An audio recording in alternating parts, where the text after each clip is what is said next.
Fl-ewwel sena li ġew introdotti l-body cams fuq l-uffiċjali tal-Pulizija lura fl-2021 kien irreġistrat tnaqqis ta' 35% fil-vjolenza fuq il-Pulizija.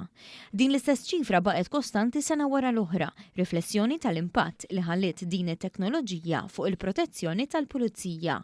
Għal dan il-Kummissarju tal-Pulizija Angelo Gaffà f'intervista ma' One News fejn tkellem fuq l-investiment li qed jagħmel il-korp fit-teknoloġija li mistenni jkompli jissaħħaħ tul is-sena l-ġdida kif kull ma jmur il-kriminalità online qed tiżdied. Dwar il-body cams semma kif minkejja x-xettiċiżmu ta' wħud illum qed jirriżultaw utli fil-ħidma u l-operazzjonijiet tal-Pulizija. Hawnhekk semma bħala eżempju każijiet ta' vjolenza domestika. Immaġina x'impatt ikollha il-footage meta il-first responding officers tagħna imorru fuq sejħa għall-pulizija u jsibu il-vittma jew vittmi għax jista' jkollok pereżempju tfal imwerri li dan kollu meta tispjegah mbagħad fi proċeduri kriminali. Altru qed tispjegah u altru lill-ġudikant qiegħed tgħaddilu filmat li qiegħed konkretament jispjega dak li tkun qed tixhed. L-investiment fit-teknoloġija tingħata importanza li x-reati online qed jiżdiedu.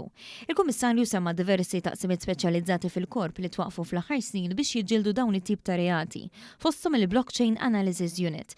Hawnhekk semma l-investiment f'teknoloġiji diversi li analizzaw dawn it-tip ta' reati, imma anke fir-riżors uman biex iħaddimhom, tant li fl-aħħar snin il-korp ma ngaġġax biss uffiċjali imma anke nies ċivili li jixtiequ jagħtu kontribut imma ma jridux ikunu pulizija. Verament sibna nies kapaċi, nies professjonisti kapaċi ħadmu din it-teknoloġija li jgħinuna lilna fl-analiżi tar-reati biex allura mbagħad ir-riżorsi li għandna aħna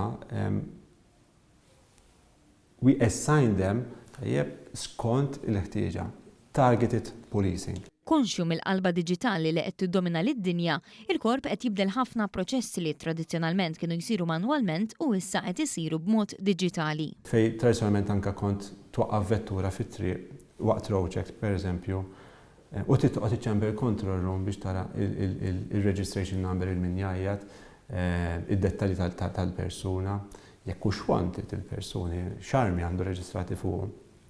Illum il-ġurnata dan kollu ma jagħmlux il-pulizija għaliex huwa assenjat tablets u dak it-tablet tajjeb ikollu fih din l-informazzjoni kollha.